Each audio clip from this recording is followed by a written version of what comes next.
ఈరోజు వీడియోలో అయితే స్పెషల్ రెసిపీ అంట మా పిన్ని కుక్ చేయబోతుంది. నేను టేస్ట్ చేయబోతున్నాను.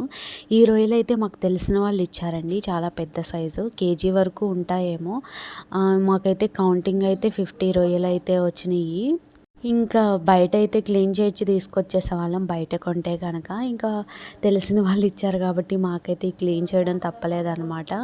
ఇంకా క్లీన్ చేసే పనిలో ఉన్నాము. ఇంకా రొయ్యల్లో నరం తీయడం చాలా ఇంపార్టెంట్ థింగ్ అండి. ఇంకా కిందే కాదు, నరం పైన కూడా ఉంటుంది. జాగ్రత్తగా చూసి అయితే క్లీన్ చేసుకోండి, అదైతే తినకూడదు కదా. ఇంకా మా పిన్ని కుక్ చేయడం స్టార్ట్ చేసేసింది. బాండీ పెట్టుకొని దాంట్లో గ్రౌండ్ నట్ ఆయిల్, ఉల్లిపాయలు, పచ్చిమిర్చి వేసుకొని ఫ్రై అయిన తర్వాత కొంచెం పసుపు కూడా వేసుకొని ఫ్రై చేసుకోండి. అలానే దోసకాయ ముక్కలు, పచ్చి రొయ్యలు వేసుకొని కలుపుకోండి. అలానే కొంచెం మగ్గిన తర్వాత రుచికి సరిపడిన ఉప్పు, కొద్దిగా అల్లం పేస్ట్ వేసుకొని కలుపుకోండి. మూత పెట్టేసుకోండి. వాటర్ అనేది రిలీజ్ అవుతాయి. మీకు ఇక్కడ 90% కుక్ అయిపోతుంది. అలానే రుచికి సరిపడినంత కారం కూడా వేసుకొని కలుపుకోండి.